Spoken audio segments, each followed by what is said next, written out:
Hapa kwenye hii video ninakwenda kukupatia siri 5 ambazo wafugaji wakubwa hawataki uzijue.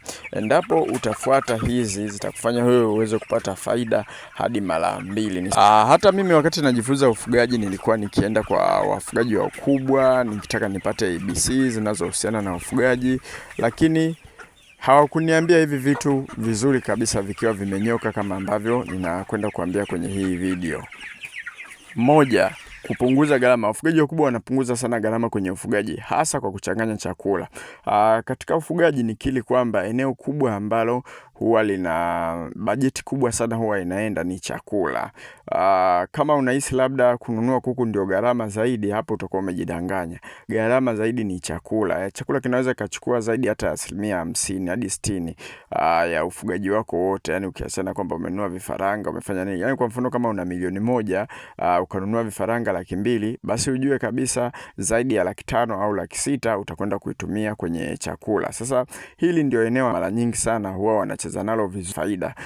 Huwa wanachanganya vyakula kwa kutumia material ambayo ni gharama nafuu kabisa. Kwa mfano pumba, mashudu, pumba ya dagaa, kuna soya, kuna madini kama vile DCP, ili mradi tu kuweza kupunguza gharama za ufugaji. Hata sisi KingoFarm tumeliona hili, ndio maana kwenye kitabu chetu cha safari ya ufugaji tuna hicho ambacho nakiona hapo kwenye hicho chakula ambacho kinachanganywa. Sisi pia waga tunatumia kupunguza gharama za chakula kwa kutumia kanuni ambayo ipo kwenye hicho kitabu. Hicho kitabu gharama yake ni shilingi 10,000 na ni soft copy tunakutumia kwa njia ya WhatsApp. Kiachana na hicho, sisi jamani tunavyo vitabu takriban kama 5 hivi. Hivi vitabu ni vizuri sana. Kila kitabu kimoja gharama yake ni shilingi 10,000 na ni soft copy tunakutumia. Vyote vitakusaidia kwenye ufugaji.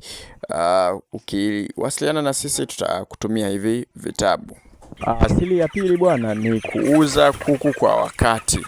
Sasa ninaposema kuuza kuku kwa wakati, hapa ninazungumzia pande mbili. Upande wa kwanza, kwa mfano broiler inatakiwa wauzwe wakifika siku ya 28. Ukiuza siku ya 30 au siku ya 32 unakuwa tayari umeshakosea, umeharibu kabisa mahesabu hapo. Maana yake kuna bajeti ambayo wamekula ambayo haikutakiwa wale. Na ni rahisi sana kwa wafugaji wakubwa hichi kitu kuonekana, kwa sababu unaweza kuona mtu kwa siku analisha kuku wake mifuko 5 ya chakula. Kwa sababu wewe unalisha kidogo, unakuwa huoni yale madhara, yani huoni kama pale gharama zinaongezeka, lakini yeye anakuwa anaziona. Ndio maana wanakuwa makini sana kuwauza kuku wao kwa wakati ambao inatakiwa kuku auzwe. Kwa hiyo muhimu sana. Hapo mbele nitakuja kukuambia pia kitu gani kitakufanya uuze kuku wako kwa wakati.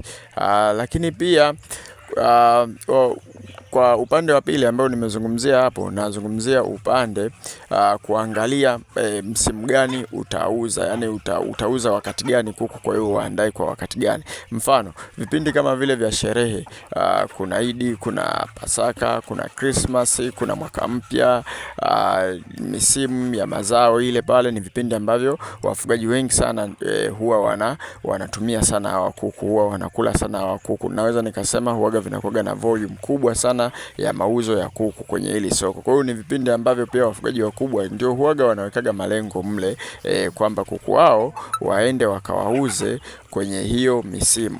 Kwa hiyo unaweza ukaona jinsi ambavyo wafugaji wakubwa wanakuwa wanacheza na nyakati za kuwauza kuku wao. Kwa hiyo wewe pia unaweza ukatumia hii mbinu ya kucheza na nyakati, jinsi ambavyo utawauza kuku wako na ukapata faida mara 2. Mbinu nyingine ambayo mara nyingi sana huwa inatumika ni kuzuia magonjwa kabla hayajatokea. Bwana, hakuna kitu kigumu kwenye ufugaji kama magonjwa, kama kuku wakiwa wanaumwa.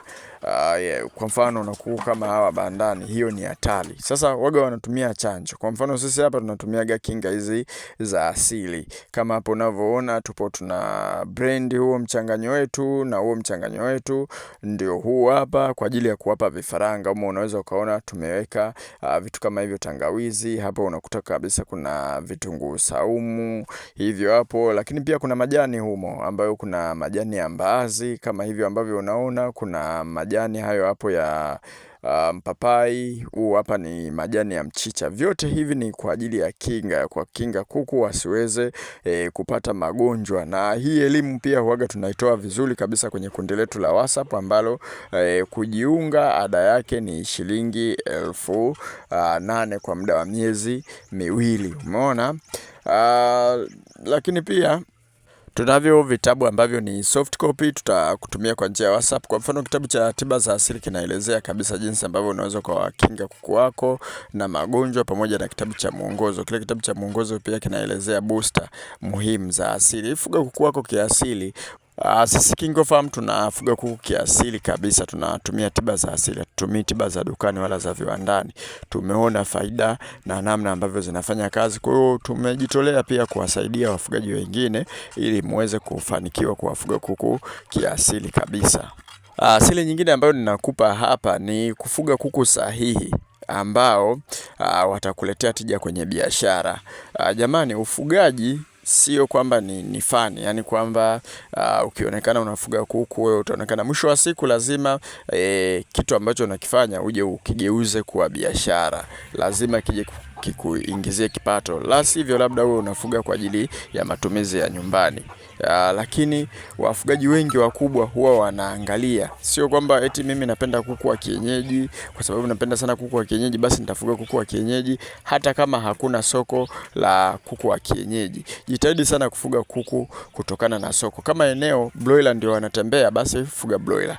Kama eneo chotara ndio wanatembea basi fuga chotara. Angalia pia na tija ya soko. Pia uwe mbunifu. Kuna kuku unaweza ukaona wafugaji wengine hawafugi, labda wanafuga sana broiler, lakini kumbe soko pia linawahitaji kuku wa kienyeji, linahitaji mayai ya kienyeji. Kwa hiyo jitahidi sana kuwafuga zaidi hawa kuku ili uweze kupata pesa mara nyingi zaidi. Maana ukiweka pesa sehemu ambayo kuna uhaba wa hiyo bidhaa.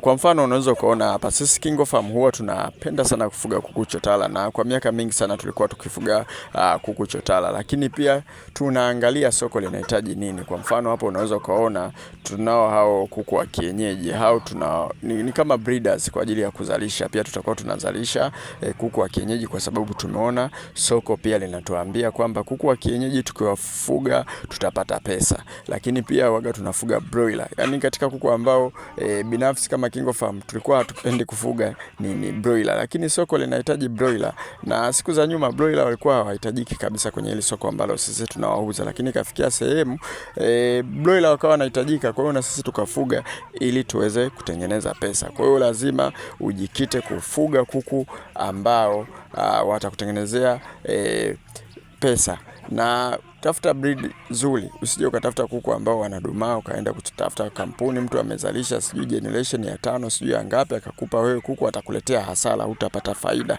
Ukija kwenye kundi letu la WhatsApp tutakwambia kabisa, bwana, kampuni hili na hili usichukue kuku wake wanaleta shida kwenye ukuaji, watakupa hasara. Chukua kuku wa kampuni hili hapa na hili hapa na hili hapa. Sisi tumefuga muda mrefu, vyote hivyo vimetukuta. Tutakwambia kama kuku hawa usiwachukue, hawa watakuingizia hasara au watakucheleweshea pesa. Hawa kuku kibiashara sio wazuri. Tutakushauri kuku gani ni wazuri kibiashara. Vyote hivyo tunashauri kwenye kundi letu ambalo kujiunga nalo ada yake ni shilingi 8,000. Asili ya mwisho ambayo mimi nakupatia mimi kama mimi binafsi, kwanza usisahau kuishi unapokuwa unafuga. Mambo mengine lazima yaendelee, sio wewe kila siku unawaza tu kutanuka, unapata pesa unarudisha kwenye kuku, unapata pesa unarudisha kwenye kuku. Kuna siku nyingine zitaondoka zote kwa pamoja. Kwa hiyo lazima ufanye maendeleo mengine, ujenge vitu vingine. Lazima pia maisha yaendelee kutoka kwenye ufugaji kama unapata faida. Lakini pia usisahau kuweka akiba